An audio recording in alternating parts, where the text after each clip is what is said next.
Hello, my name is Teresa Carrigal, and I'm the CEO of Achieve Unite.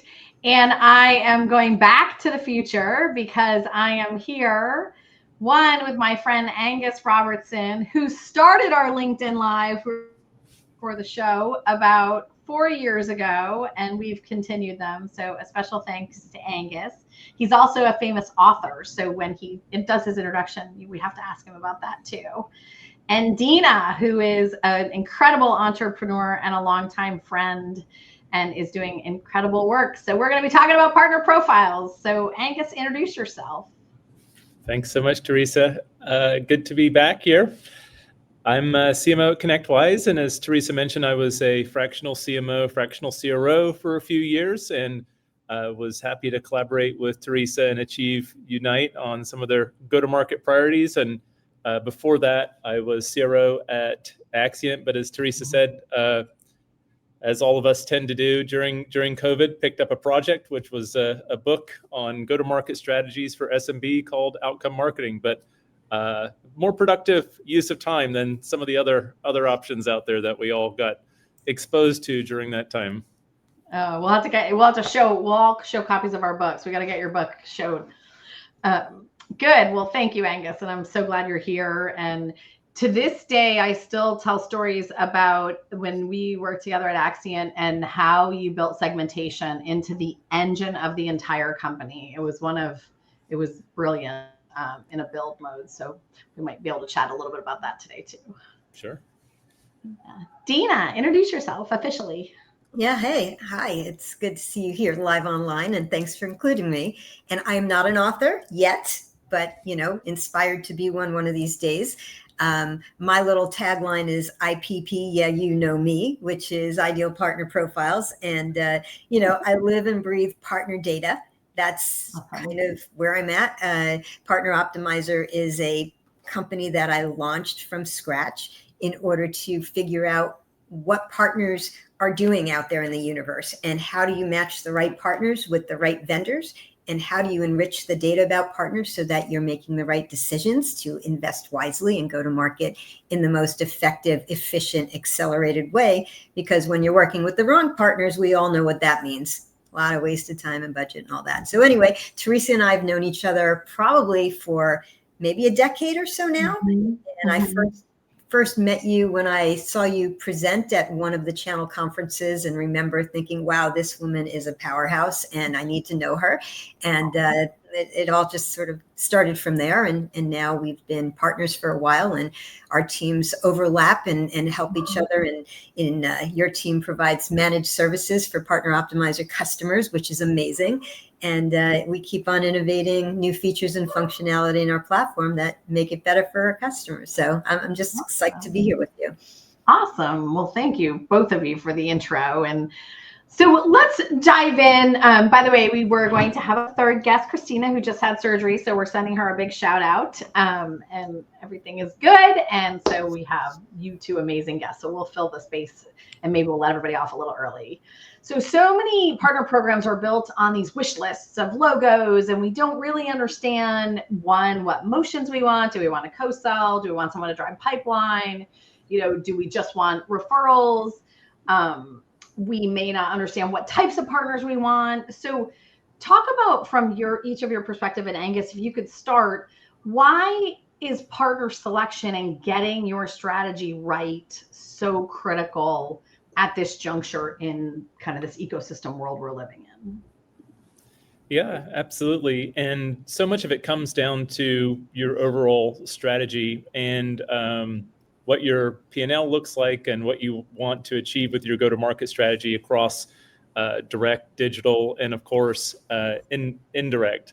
And from our standpoint, partner selection is incredibly important because you want to work with partners that are very aligned with your strategy. And for us, that also means invested in organic growth. So they have the capability, especially with sales and marketing, to grow with you and make sure that their plans and their goals align with your plans and your goals. So being very selective is important. And also understanding for both of you, are you driving value for one another in terms of profitable growth. It's not just growth; it has to be profitable as well. And I worked when I was as a consultant. One of my clients. It was really interesting. We went through the exercise of looking at which customers were profitable, which weren't, and half of their biggest customers or biggest partners were essentially unprofitable, and they got the best discounts, but they also took the most support or had the most need from the organization as well. And the last thing I'll say is just the world that we're living in now with regard to AI. It's disrupting everything that we do. Right. So that's something else that we look for, are the partners that we're investing in, looking at how they can embrace AI, not just internally, but also for efficiency purposes and scale purposes, but externally in terms of working with their end customers and providing value to their end customers. So a lot of different variables to consider. It's going to be a little bit different for everybody, but those are some of the top areas we look at. That's fantastic. I know you struck a chord when I was working with one of our clients, and we did this incredible data analysis and uncovered that they still had a set of direct customers, and their customers that were working with their partners were 25% more profitable. They stayed longer. They had way less churn and turnover, and they expanded their SaaS offerings within the customers when they were with partners versus the direct sellers. And, I think we're seeing, especially in the SaaS world, we're seeing so much more of this. You can't go it alone anymore. You have to have a sophisticated ecosystem. Yeah. So anyway, Dina, what's your thoughts around that question? 5 bazillion thoughts around it, but I don't even know which one to talk about first. But one that surfaces the most is I get to talk to all sorts of companies who are building their partner programs or have enterprise partner programs already and are trying to understand who their partners are. And so many times with the earlier stage or growth stage ones, they think that they get a partner that's like an Optiv, which is a big cybersecurity partner as an example. But they think that because they only got that partner because a customer required them to go through that partner. And they don't realize how naive that can be, because when you're forced in there with a partner, that partner is not really looking at you as a partner. That partner is only looking at you as a path to help their customer get what they need, but they haven't invested in you as a company. And a lot of younger growing partner program leaders think, oh, I got in there, we just need to keep going and activate. But you really have to recognize that that's not always going to be the best, fastest, most best way to go, because usually a larger partner like that may already have an established solution they're working with, and getting in the door with them beyond your one customer is a really hard thing to do. Right. So, a lot of our customers will come with a list of like a scraped list from a partner locator and of their competition and say, these are going to be my partners too. Well, the reality is, since only 5 to 10% of those partners are actively driving revenue, which ones are those? And they're going to be so loyal that they're probably not going to switch to your product. And that means the rest of the ones you're hitting up may not be as good for you either. And that by going with a more intentional ideal partner profile strategy of what you're looking for and finding those partners that match what you need to go to market with is going to be a much more successful and efficient and accelerated process. I think you used a really important word there, Dina, which was intentional. Yes. Because what you described in that example is very reactive, and you can get yourself into trouble there, especially if, I've been in a number of SaaS companies where ecosystem or partner strategy, it's one of those buzzwords that turns into the flavor of the day. And if you're not intentional and persistent in the partners that you engage with and supporting the customers where they are over time, you can put a lot of time and effort into a partner strategy or a series of partners, and then just see that strategy change and all that effort disappear or go up in smoke before it yields any significant results. And it really messes things up. Definitely. We just finished profiling about 48,000 managed service provider companies and segmenting them by technology sector and by 31 sub-technology sectors to see who's leaning into what area, what slice of that pie. And I'm going to be presenting that next week at a conference. But, when you talk about MSPs, they're all shapes and sizes. And people like to lump a set of partners, system integrators or MSPs or ERP consultants or MarTech agencies into single buckets and say, of course, all of them are my potential partner, when that's very unrealistic because they're serving different types of customers. They lean into different technology expertise and may not have the bandwidth to learn a new practice. So like Angus, you were saying, if you don't really figure out which ones are embracing whether it's AI or something else, and you're a vendor that needs them to do that with their practice, you have to think, do they have the propensity to be able to do that? The capability and the expertise or the interest? Yeah, absolutely. And, this generative AI world we're living in, it's disrupting and bringing new entrants and reshaping competition and bringing new business models. So, I feel like the need to do this partner, I don't even think it's just selection, it's partner optimization on a more regular basis is really, really important. Yeah. Well, partners are living, breathing companies, right? So they're not just a one snapshot in time. And as you look at them over time, there's not that many today that are embracing AI. Everyone's talking about it, but they're still, the partners are still learning about it, And so to expect them to know it today is unrealistic, but to see there are ones who are, as an example, leaning into certain types of AI, and whether it's for business productivity or for marketing and CRM or for cybersecurity, again, different levels of expertise they have to have or different types around AI. So knowing which ones you need them to have is so critical. But to realize that in a quarter from now or in 6 months from now, their practice will be different and they'll be talking about things differently because they are gaining new expertise. That's what we have to watch for. So go ahead, Angus. I was just going to say, if you can identify those early adopters with AI and they have that propensity or that potential to take share in that space, then that can give you an edge. Yeah. That's what we've been time. So here's this is another example of, in the old world, and some of us who have been around this, we would say, well, I need to go distribute this product, or I need to take something to market. I'm going to go find a distributor and I'm going to have them pick the partners. What do you all see changing, and how do they fit into this model? And, just anything that you can share, because you both have watched that model evolve. Angus, what are your thoughts? So I see that Steve and Leland in the chat asked some interesting questions that's relevant to what you're asking about. Perfect. So Steve is saying he likes to think about multiple ideal partner profiles and multiple ideal customer profiles to line up the different markets that he's serving. And then Leland says that it's really critical to have that ICP alignment early on. I completely agree. So in terms of our strategy, there's multiple things that we're working on. So we want to expand our serviceable addressable market in certain regions or markets.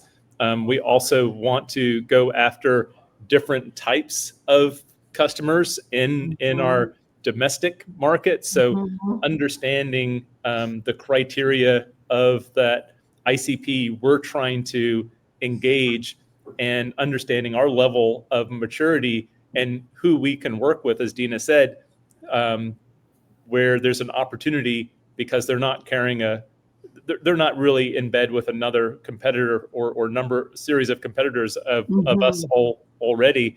There's a lot of dynamics there. So we see a fair amount of opportunity on the managed service provider side. There's still 11-12% growth in that market globally. And then even in some of the specific verticals we're focused on in the mid market, where we do work with different sets of partners or scale distributors, there's growth there of about 8%. But we are looking at different products and different ICPs, and Mhm. depending on those products, we may need more of a marketplace or value-added distributor. So Mhm. there's a lot of variables there in terms of the region, the type of buying motion, the problem that's being solved, and to Leland's point, making sure that as you engage with that partner, that the ICP you're both trying to engage with and sell to matches, and there's that unmet need that you can both help each other with is critical. Mhm. Yeah, Steve and Leland, you guys that is a brilliant point, and thank you, Angus, for calling it out.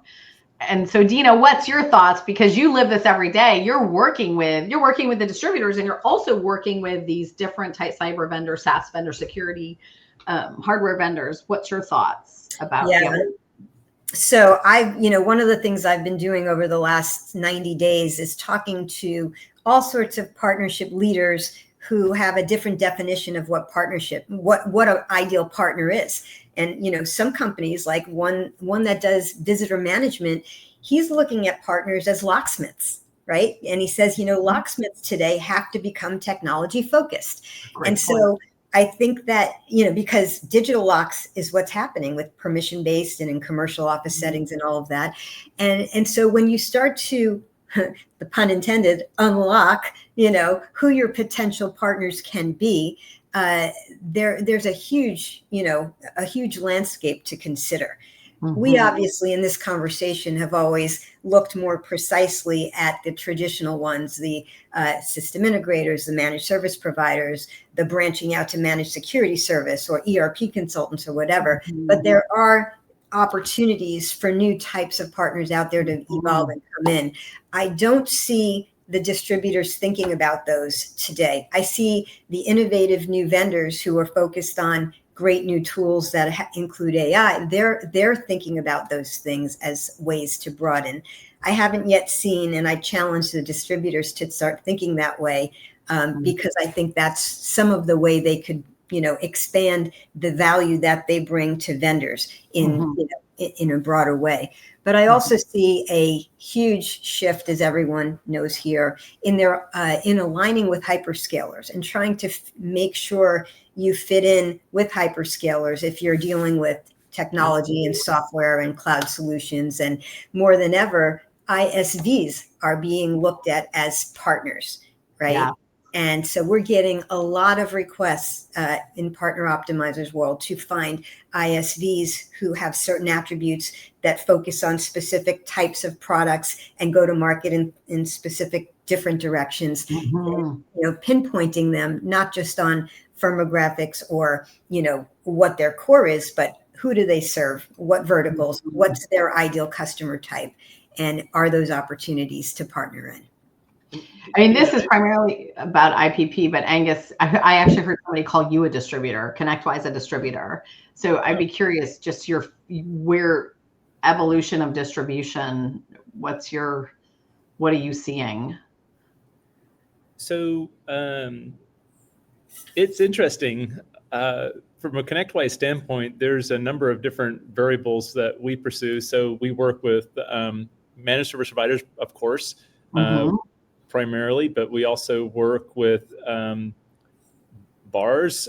We work with telco. We work with value-added distributors. We work with marketplaces. We work with LARs. So there's a lot of different folks that we engage with there in different dynamics. And then we also distribute products for other ISVs. One of our core value props is that we bring the best in enterprise technology and innovation to the SMB through managed service providers to help them survive and thrive with technology. But I think Dina brings up a really good point about hyperscalers. There's a couple different reasons. One I heard recently was around just AI. When you look at the folks like a ChatGPT or some of the other LM providers, from an ISV perspective, they could be disrupting your business. Whereas a hyperscaler, especially if from an ISV or SaaS standpoint, you're built on a Microsoft or built on a Google or an AWS, they depend on you for usage. But Yeah. at the same time, Right. those hyperscalers want more usage, and so they're investing significantly in AI. So there's a strong symbiotic relationship there. And a good friend of mine for many years is part of the partner program at AWS, and there's two categories there. I mean, they have tens of thousands of ISVs that they work with, but there's very few. And this is the same for Salesforce as well, where that 1 + 1 = 3.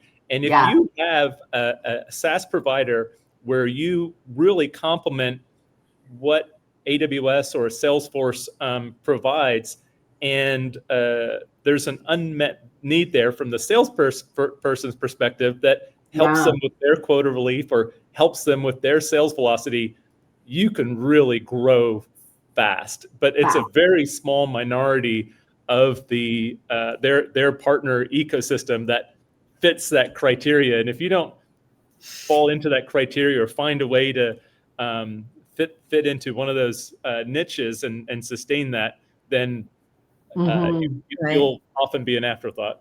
Well, so here's another thought on that, which I've always looked at is, so, AWS, they do have about 3,000 people in their partner org. So it's pretty big, and they are focused on helping a lot of different types of customers go to market, especially ones that are going to drive partners that are going to drive consumption of AWS as an example.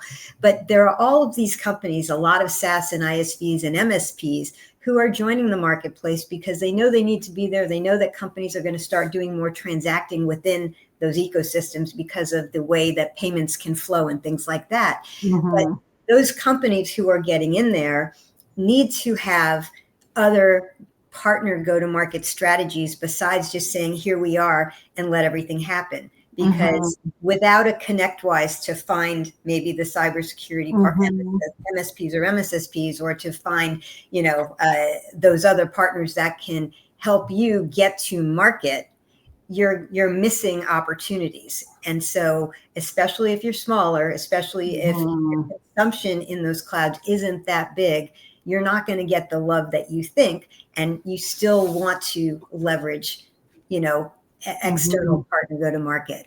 So the days of, I can remember being a channel chief at Sienna and Extreme, and it was like, oh, sign up all these partners and let's get distribution to do these partners. And like, we all know that was wrong, right? We only want to invest in partners that want to work with us. And Leland talks about the partners serve 3.5 different capacities and partner roles on average. So it makes this selection even more important. So what happens, in your world, Angus or Dina, as you're working with these companies where they recruit and they get it wrong? What are the ramifications, and why is that so bad now? I mean, from our perspective, as we start to invest more, I feel like this is a challenge for any ISV, where you have this tendency to try to be everything to everyone. And let's work with as many partners as we can. Let's put as many different types of partners as we can, and let's put as many products as possible through there. And then you just can't support that. And you've got this whole variance of partners that aren't really that interested in working with you to ones who really, really could. And you're just, peanut butter spreading across all of them and not really providing a lot of value. And it's so easy to go down that path. And as Dina highlighted earlier, just be reactive where there even seems to be a hint of interest. It's really difficult for executive and go-to-market teams to pick those few bets and stick with those few bets relative to their strategy, and have that scorecard and KPI relative to that strategy that measures if that engagement and revenue growth or key ROI metrics are there over time. So I think that's really important. And just tactically, even if it's looks on paper to be a really good partner, it's interesting over time. These big deals are very appealing and get a lot of attention in the organization, but at the same time, the discounts can be really high, The Mhm. MDF requests can be really high. The Mhm. rebates that go along with it can be really high. And then you find out that you're sponsoring their big annual conference that doesn't really do anything for, your Mhm. revenue or profit. And you're like, how do we get here? Because we had this big shiny deal on the table that everybody got really excited about. So it's very easy to fall down those traps because everybody just gets excited about all Mhm. the attention or those big deals. It's so true. Yeah. Dina, what are your thoughts? So my thoughts are that it's easier than ever to build a better mousetrap. And there's a lot of vendors who have been, had a really nice, secure partner strategy and customer strategy. But I'm seeing a lot of companies show up with platforms that do the same, but with AI and more automation and maybe less money.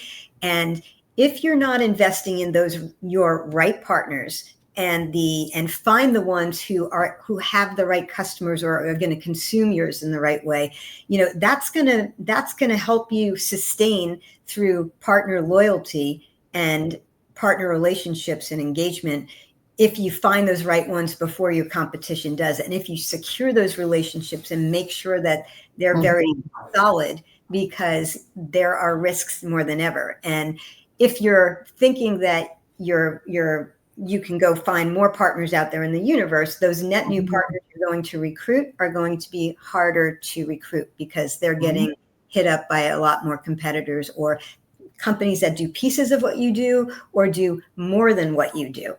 So, yeah. Yeah. Angus, you know this because you lived actually researching and the study on partner lifetime value. But in the book and in 2018, we coined the term partner lifetime value, trademarked it, and have been talking about it for years. But it's really becoming a thing now. And it's, you see the companies that invest in their ecosystem and they're wholly committed to that ecosystem at every level of the organization. And they're fast growing and they have very high barriers to entry because it's not just their products, it's their whole ecosystem of customers and partners and influencers and ISVs. And I think that's the way the world's going in this industry. Okay, so second to last question, partner profiles. What methodologies are you using? How are you doing this so that you get it right? And just any advice or feedback you have around that.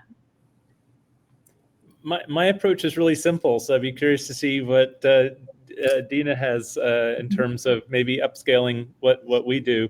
But I have a 3-point approach for ideal partner profiles and ideal customer profiles. I really consider the firmographics and technographics. So size, geo, vertical, complementary tech, competitive tech. So really focus on that from an ICP standpoint, and then match that into the ideal partner profile that serves that ICP. As Steve said earlier, that has to align very, very closely. And then from a CRM standpoint, I want to make sure that we have 80% coverage and accuracy for those key partners and the end clients that we're supporting with them, especially for those larger end markets. And then what are those plays? Where does that joint value exist between us and the partner? And how do we have that time to value where we can get to that aha moment for ourselves, the partner, and the client or the ICP that they're serving as quickly as possible. So just continue to refine those three areas to drive that efficiency and scale. That's great. Dina, what would you add on to that related to partner profile frameworks? So, we're a data-driven, AI-driven partner discovery platform. And the way we look at things is very similar to Angus. We're looking at, when you build a search based upon your ideal partner profile, recognize that you don't have just one necessarily. You may have one core one, but they're going to branch into segments. And those segments might be by geo. They might be by industry sector. They might be by certifications or a tech stack. And given that tech stacks are evolving and changing, don't, make sure that your IPP is also changing and paying attention to the new evolving tech stacks or expertise that's coming in. So that's part of it. The other is to recognize that how would you describe it? Well, firstly, the ICP does need to be part of the ideal partner profile. So we're always looking at what verticals, what customer size, what customer type, are they focused on public sector or private sector? Which one are they leaning into more? And make sure that you're looking at your non-transacting existing partners as well, because some of those non-transacting ones might actually be diamonds in the rough that you could now find ideal, and don't give up on them. At least figure out if they're worth, reactivating and why. Go pick them up, because that could be a great amount of potential revenue and transaction by knowing that information. But don't be afraid to let go of the ones who are not. So that's another piece, is that there's a lot of time wasted trying to get ones who will never be more than one and done to be a good partner, right? And so to pay attention to your existing ecosystem as well as net new. Don't write off the existing.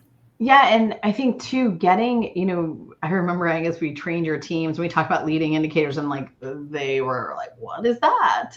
A long time ago. And leading indicators are really important. So what are the leading indicators that we know are going to generate revenue? Well, these partners that have certifications, or they, certain things, certain complementary vendors. But a lot of times people measure the wrong leading indicators. So we have to get these leading indicators right. And then and what are those that predict success? And then that needs to get built into the IPP. And many organizations don't do that body of work. But when you do, the likelihood of success goes up 50, 60%. We've seen it. And Teresa, to your point, you can continue to iterate and validate that by marrying your ideal partner profile with sales velocity. So the number of opportunities, the win rate, the average deal size, and the sales cycle length. So if you can look at those 4 variables relative to your different market segments and the IPPs that you have serving them, it's like, oh, we need to double down there. Right. And having the infrastructure to be able to do that data analysis is super important, or having partners that can do that with you. Yeah. Okay, we're almost done. We're nearing the end. See, we were easily able to fill this time. That was no problem at all. Very fun.